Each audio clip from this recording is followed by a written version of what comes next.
Assalamualaikum warahmatullahi wabarakatuh. Halo semuanya, perkenalkan nama saya Cindi Ansari dengan NIM 2301020059 dari program studi akuntansi Fakultas Ilmu Ekonomi dan Sosial Humaniora Universitas Bina Insan. Baiklah, di sini saya akan memaparkan 4 pertanyaan soal yang diberikan dari mata kuliah Komunikasi Bisnis.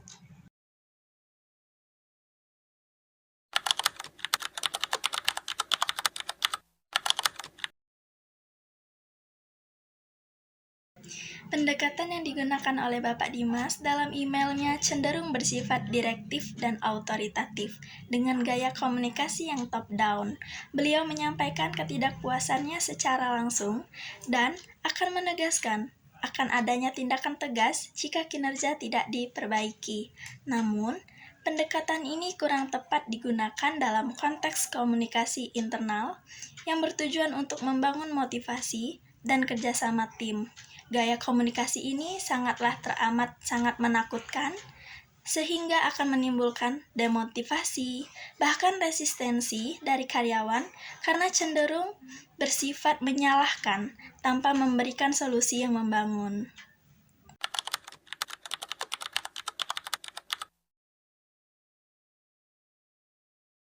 Dua pendekatan alternatif yang dapat digunakan dalam teks tersebut yaitu pendekatan persuasif dan pendekatan partisipatif. Yang pertama ada pendekatan persuasif, di mana pendekatan ini bertujuan untuk memujuk karyawan agar mengubah perilaku atau meningkatkan kinerja tanpa merasa diserang. Contohnya dengan kita menyampaikan apresiasi terlebih dahulu sebelum menyampaikan kritik. Dan yang kedua itu ada pendekatan partisipatif, di mana kita mengajak semua karyawan agar ikut berpartisipasi untuk menyelesaikan permasalahan atau mencari solusi dari permasalahan. Dengan begini, mereka merasa terhormati dan dihargai, sehingga mereka bekerja dengan lebih baik lagi.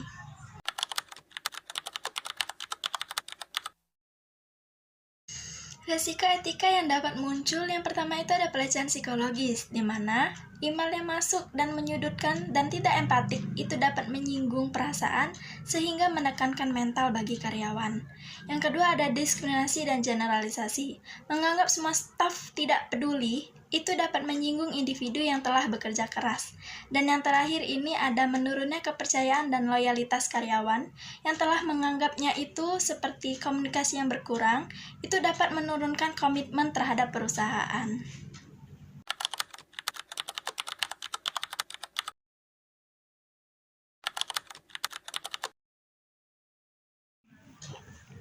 Baiklah, di sini yang terakhir saya akan memberikan pernyataan pada teks yang benar.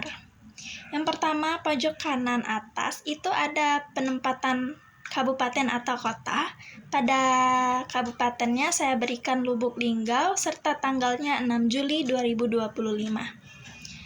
Selanjutnya itu ada nomor, ada perihal, di mana perihalnya ini evaluasi kinerja produksi dan rencana perbaikan. Selanjutnya ada penghormatan seperti kepada yang terhormat, seluruh staf produksi di tempat. Selanjutnya juga ada alinea yang pertama dengan hormat. Di bawahnya, alinea pertama atau paragraf pertama, kami selaku manajer produksi yang mengucapkan terima kasih atas kerja keras dan kontribusi rekan-rekan selama ini dalam proses produksi. Kami menyadari bahwa dalam beberapa bulan terakhir terdapat penurunan produktivitas yang cukup signifikan. Hal ini tentu menjadi perhatian kita bersama demi menjaga kualitas dan target produksi perusahaan.